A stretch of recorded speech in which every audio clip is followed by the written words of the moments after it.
Drew, did we do an intro on the last one? Did I even say welcome to Nifilmism? Yes, we did. Okay. Yes, I we couldn't did. remember. Welcome to Nifilmism. Welcome back. I'm Drew. He's Ryan. This is part 2 of us talking about the Avengers because it ended up being really good, and we want to talk about when things are good.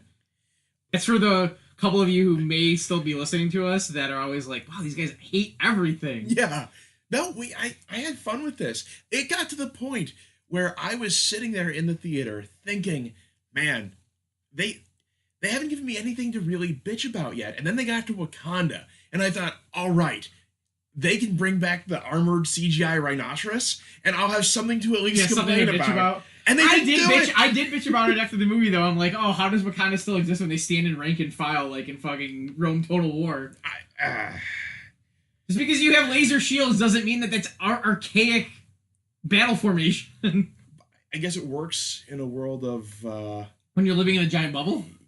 Yeah. And you could literally funnel them. Why do they open it that wide? Why not open it like 3 feet so that only a line can get through? Movie. That's why. Yeah.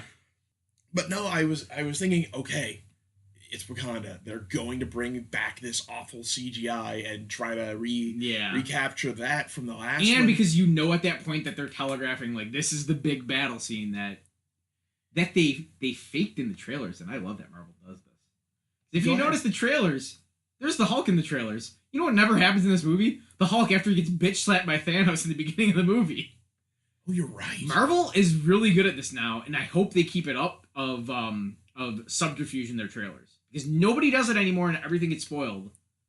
I didn't even... Yeah, you see Hulk in all the action scenes from all the trailers leading up to this, and he is not there at all.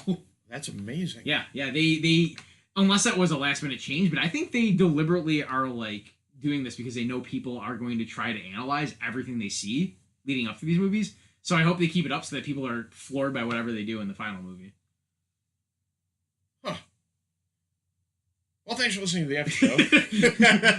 That's it. Oh, no, the scene that I alluded to in the very beginning was the scene in Scotland. And when they were going after Vision, trying to get his the stone in his head. Yeah.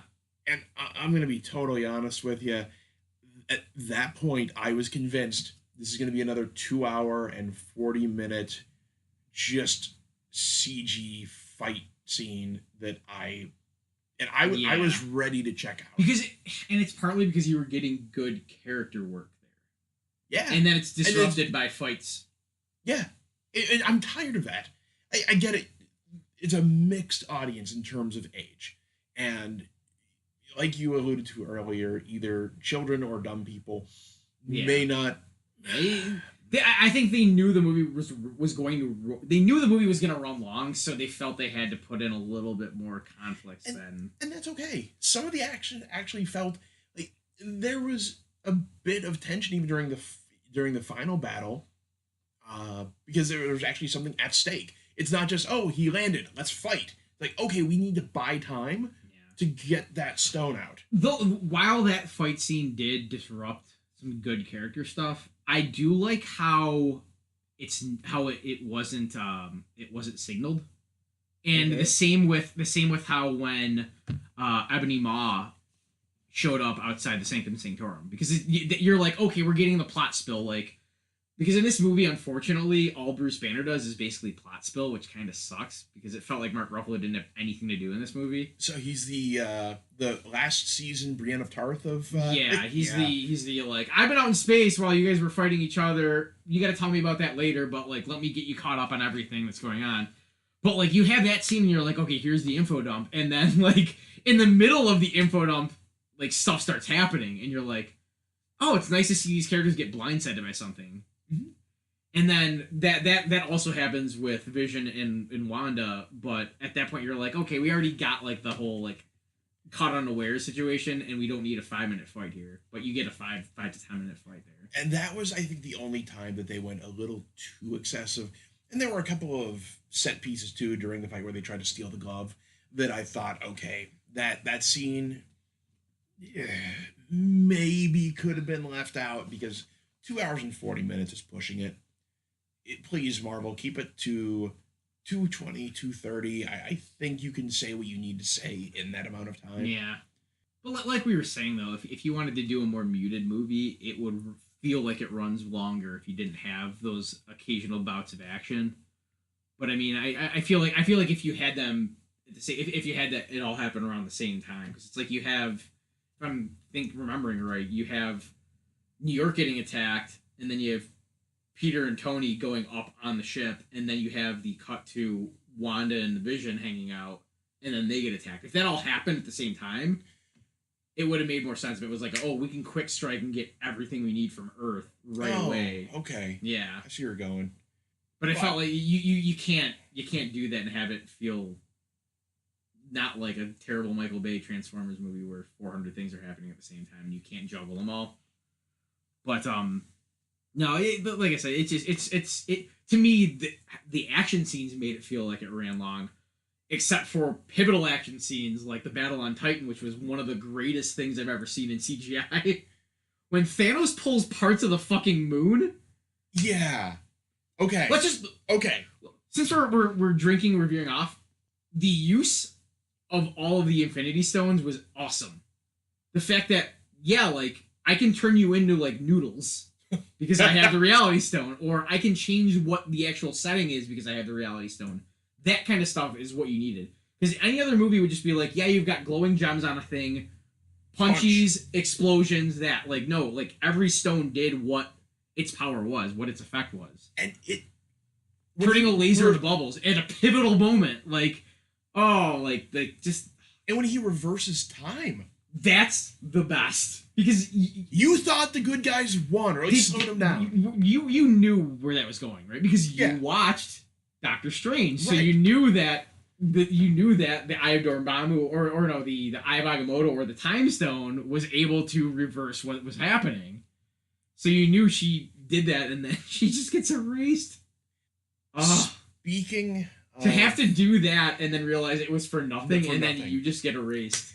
That's two characters who were willing to pull the trigger on their loved ones. And, you know, the more I've thought about it in the last Peter was a pile of shit in this movie. Wow. He is the loosest of training wheels on the whole thing. Well, okay, but that being said, he's the ion port on the Death Star that is the Avengers. He's your weak point in your team.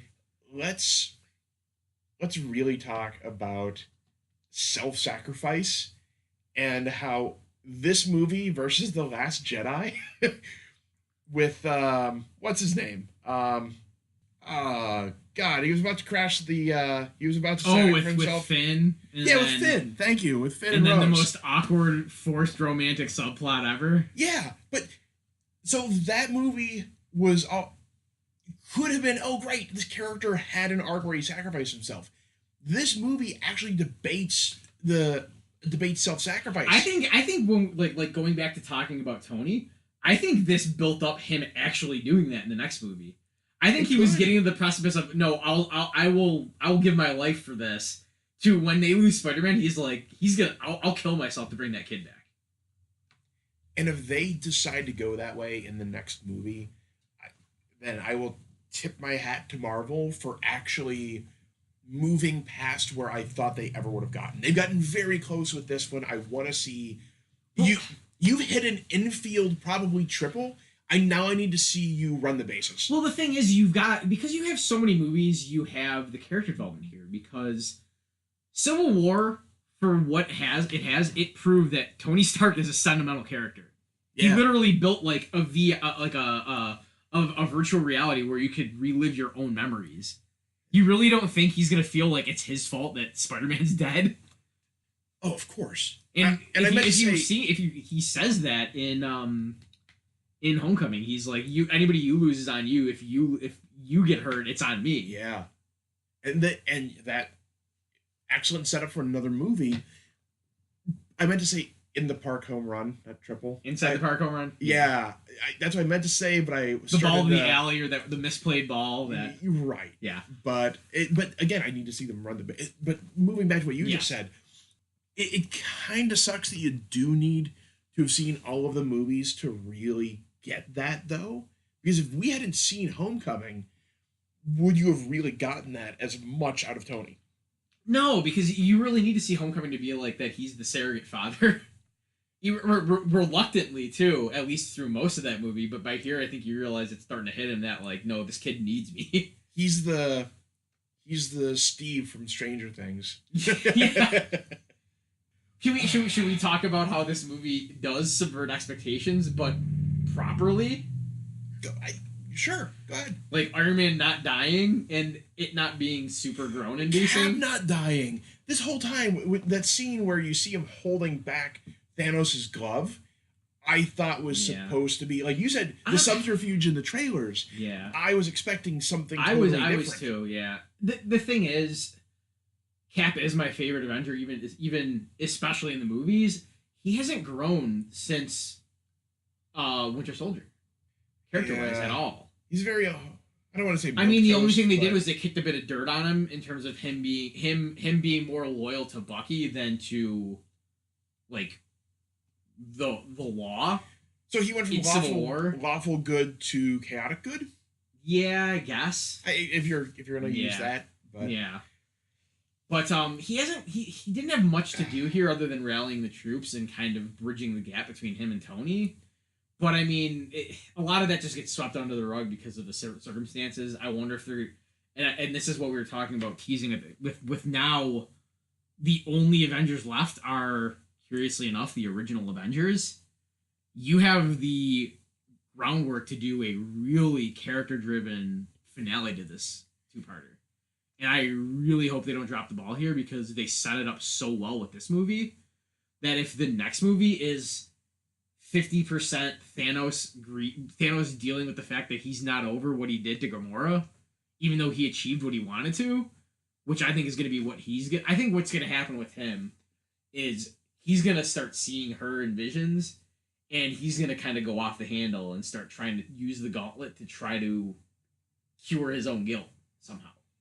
Or how about an arc where he's given the option of reversing everything to bring her back? The gauntlet is broken by the time he doesn't snap, so his whole arc might be them trying to get there to kill him, and him just trying to fix it so that he can undo what he did, which would be awesome. We could speculate endlessly all day. But you know what? We're doing an after episode. We're talking about what we think may happen. How much of that did we do after Star Wars? None, because I don't care. No, I think what we did with Star Wars was basically how they mismanaged the property. Like it was more not the narrative of the story. It was the sausage plant, not the sausage. But no, Marvel knows what they're doing, and I think this really proved they knew what they were doing, or that they put the car on the road if it was veering off. But then you have stuff like Ant-Man and the Wasp that just looks like the boilerplate stuff. But what if at the end of that, it's Paul Rudd going to hang out with his daughter and she just disappears?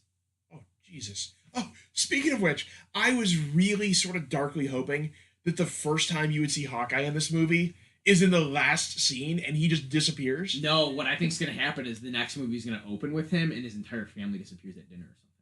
That would be... It's the implications here are so good, and that's why it's a good movie in that sense. That you can endlessly speculate. You can be completely wrong, but I mean, you don't have a ironclad idea of the direction it's going to go. Which means they did it right. Yeah. I don't know. I mean, we've said that half a dozen ways, but I didn't. And the thing is that we could talk about this and not have to just be like, oh, that scene with like that action bit or that little like it's not. It's larger. It's not a transcendent movie, but it transcends that aspect of what was cool about these movies before. Like, oh, that cool scene with that like kill or that attack or whatever. Like the pivotal scene that everybody always remembers in Avengers 1 was the pan shot. Yeah. And everybody groaned at it in Age of Ultron because it was just a redux of the pan shot.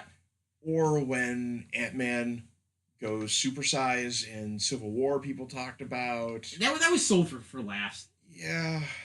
Still, though, that is what people were really talking about after the last ones. Yeah. Remember that cool thing. Now we're talking about actual ongoing story. Yeah, and you have a lot of good drops. Like you're in the good timeline because Strange wouldn't have given the stone if he didn't know that was the one alternative where things possibly work out. Which I'm very glad that he's one of the characters that disappears at the end, because if he knows how it's supposed to go, but he's around to guide it, exactly, you get rid of him, and now you've got, okay, there is a way to do this. We have no guidance, but it can be done. Yeah. It's a 1 in a million chance, but we can do this. Mm-hmm. Did you hear about Cumberbatch? And in regards to that, he apparently, at least at the time of filming, was the only cast member who got the completed script. Because knowing what his role was, he's like, listen, I can try to sell it, but I can't really sell it unless I know. Oh, that's interesting. So he basically subtly strong-armed them into giving him everything, because it's like, you have to have me be the character who knows everything, knows the likelihood. So if you want me to sell it earnestly, I want to know what it is. Switching gears again, did Red Skull remind you of the knight in Indiana Jones and the Last Crusade? I've already said it reminded them of Skeletor. Oh, my problem the whole time was, who did they get for this? Because there's no way Hugo Weaving came back. It was some guy from The Walking Dead, actually. Oh, okay. Who apparently did some decent impressions of Weaving's voice. Yeah, so. But it didn't really matter. But I'm just thinking, here's this guy who has, for all this time, been the guardian of a mystical icon. His only job is to guide anyone who actually shows up and is trying to get it. I don't know, I kept thinking of the knight from Indiana Jones and the Last Crusade. Yeah, like, what does he do in his spare time? What does he do? Yeah. And then when Indiana Jones leaves at the end of that, and the fucking Grail's falling down the hole, and he just sort of, puts the two fingers up in the Jesus wave. Okay, you're back to sitting there now, and now your job's gone, but are you still stuck there, or? Yeah, that's true. Does the Red Skull get to leave now? Well, yeah, that's the idea. I wonder if that might play in, because there's this idea that the Soul Stone can't be possessed permanently. That, like, if somebody else were to make a sacrifice, it goes to them. Whoa, because who do you sacrifice at that point if you're an Avenger? What do you... Yeah. If the Avengers go back after that and have to sacrifice one of their own. But the thing is, Gamora and at this point Thanos are the only ones who know where that location is, so it's kind of a moot point. Yeah. Well, the sister knew. Oh, comic-wise, Nebula is the one who steals the gauntlet from him. The character that I forgot about? Yeah. No, just the cool, like, you realize that the only people left on Titan are Nebula and Tony Stark, who's probably got internal hemorrhaging right now. I'm sure that his nanosuit can fix that. Yeah. Nanotechnology. I'm not going to shit on the nanosuit, because that's the Bleeding Edge suit, which is my favorite Iron Man suit ever. I'm sure that it can fix it. It's so MacGuffin, though, in terms of, like, it could do anything. How about the fact that Pepper Potts was a shitter in the entire 2 minutes she was in the movie? Like, completely railroaded her own character growth. Oh. And became... Do you watch Sherlock? No. Never mind. I won't even get into that then. What would she become? Like Watson's wife? Watson's wife, like yeah. that. Like, stop having fun and solving problems for everybody. Can you imagine? Now, there are reported rumors that they've recast the daughter of Ant-Man to be a teenage actress, which might imply a time jump. Oh. Could you imagine if the implication of, like, kind of doing almost like a leftovers thing, where even if it's like the first 5 minutes of the movie where it's like there's been a year where half the population's been gone, how do you not have a scene where you have to have Tony Stark be like, yeah, Peter was Spider-Man, I'm Iron Man, and he's dead now because of that? Like, there's a lot of crazy character stuff you can do if you do even a limited, like, 2-year time skip between everybody getting a plan together and actually going to try to do something about it. You can't totally do that. I think they even said in an interview with one of the writers, though, that they didn't include Ant-Man because he tonally didn't fit into the Which movie. is a good idea. It's a good idea. So, I Unless think you're have to... You can't do an Ant-Man movie in a serious tone like that. You might even have to wait for... He is in Infinity War 2, though. but you can change his arc. Electric Boogaloo. You can change his character tone, But I just by, think, like you said, having his family disappear. I think that's what they're gonna do. I think that's what they're gonna do to try to ground all the more humorous characters. Because like Hawkeye's basically just the wisecracking one-liner character, which he is in the comics too. But when shit gets real, he can get real. And I think getting rid of his family, which is a movie-only thing, and the same with Ant-Man, is if you take some of that away from him, like even if Wasp disappears, or like Hank Pym's gonna disappear for sure because he's too smart to not disappear, to where it's like just have Hank Pym and Tony Stark build some machine that gets you to Thanos right away, because that's what you'd think. That's why I think part of why you got rid of Black Panther. It's like, oh yeah, maybe Wakanda's not gonna be willing to like keep you around considering they have no leadership now. Yeah. Or Shuri is finally the Black Panther like she should be, which is what's gonna happen. I'm running out of things to talk about. I mean, I had 100 things that I wanted to talk about. There's a lot of room for that to go. There's a lot I think that they did well. I mean, from what I've heard is that they had James Gunn write the Guardian scene so that they didn't feel dissimilar to what you expect them to talk like, which is good. Because I feel like the Russos kind of, after Civil War, they understand like the Earth Avengers enough that they could write those scenes. But I guess there was that like reach out from them, like, we can make jokes for Pete Quill to make, but like you have written him for 2 movies, you know what works for this character. I thought the Guardians levity stuff was the best used levity. Dave Bautista remains the funniest character in these movies. Just, who would have ever thought? he's the invisible scene. I was laughing at it, and I was like self-flagellating for laughing at a stupid easy joke like that, but it was just too funny. But I was disappointed though. I was really hoping we would see the corpse of Howard the Duck. It didn't happen. There were so, like, anytime you go back to nowhere and you go to the collector's vault, there's always the opportunity to see something that you shouldn't be seeing there, or that should be there. And then it was just all burned because everything that you know is gone in this movie, which is awesome. And I am not usually a, oh, look at that sort of person. But visually, I really finally got the feeling of Thor being something transcendent, more. Yeah. Well, it was a good use of visuals. Yeah. We've seen him sort of in this mode before, but this is the first time that I've really bought it. Yeah, that you get a sense that he's something completely above everybody else in the team for the most part. Which is always what I thought he was supposed to be. Yeah, which he should be. He should always be, especially at this point, because if you figure he's got whatever the movie version of the Odin Force is at this point, like, he's all that's left to Asgard, so he's got all of the power of the Allfather at this point. He's the strongest he's ever going to be in any of these movies. His scene... I can see... Huh? But his scene with Rocket, where he talks about his driving motivations, I wasn't expecting that either. His voice was cracking. In character, while still being that brash character, but still, like, getting that, like, yeah, things have gotten worse than they're ever going to get for me.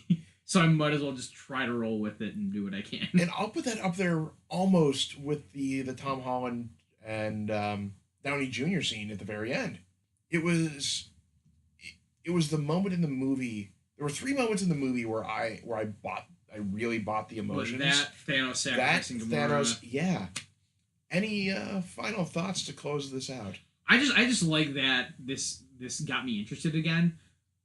I mean, I will say that it may have only got me interested to the end of this, because they're gonna likely kill off most of the original Avengers or have them go to other things. I'm pretty sure Cap's dead because you have 2 successors already signed on for longer roles in Falcon and Bucky. Either one of them or both of them most likely will be Captain America's. I just don't want this to turn into The Walking Dead, where the premiere and the finale are usually pretty well done, and then the rest of it is just a slog. I feel like everything Walking Dead's a slog now, but that's beside the point. Well, I haven't watched it in a couple seasons, but for a while it's just abject trash at this point. But no, for a while it strung me along. It was okay. The last season was but this finale was great. And then you go back and watch the next season, and the first episode of that season is great. You get a blip on there. I hope Marvel doesn't do that.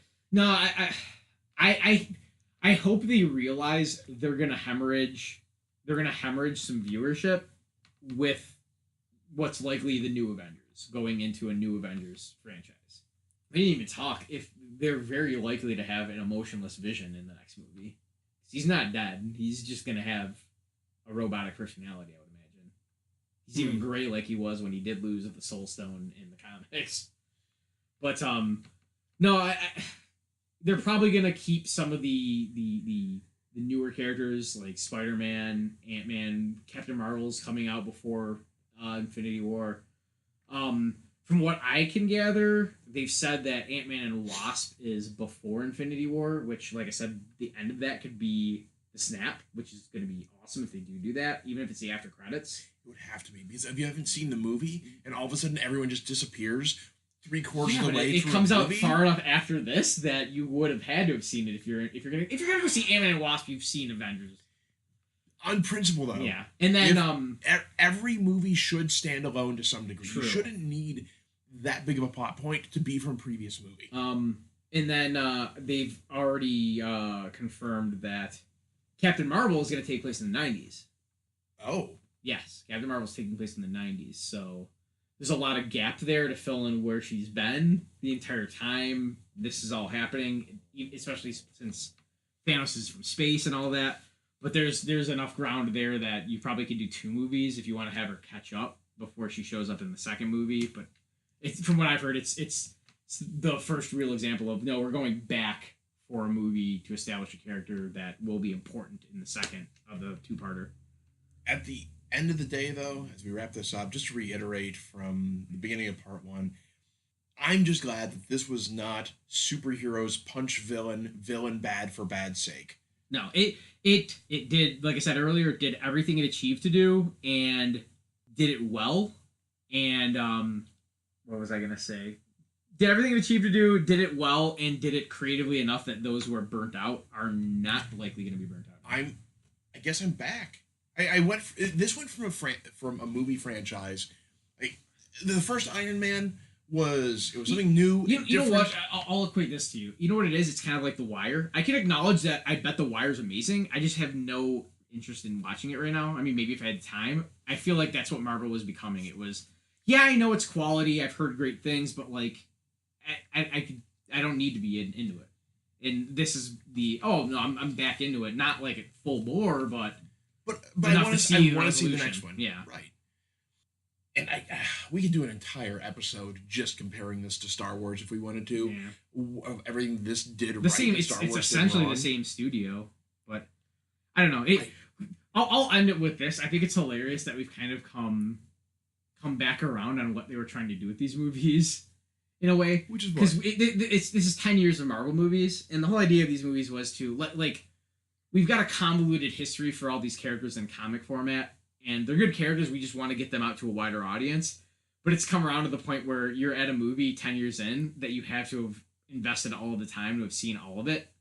And that's the biggest stumbling block to getting into comics is you have such a backlog of stuff. Even if you don't read all of it, you have to Cliff Notes all of it. And that's at the point where the movies are essentially just a visual version of the comics in that you have to have paid the dues in order to be invested in it. And it's amazing that it's made it this far and it's still killing in the box office and making all this money because regardless of what your opinion is of them as provoking movies, they're good movies. They're good movies. They're Marvel movies, which, like we've said, is in our eyes is its own category, but you have to have paid the toll in order to get what you're supposed to get out of these, which is kind of funny to me. Really quick aside about that, too. I was talking with a younger person about this movie.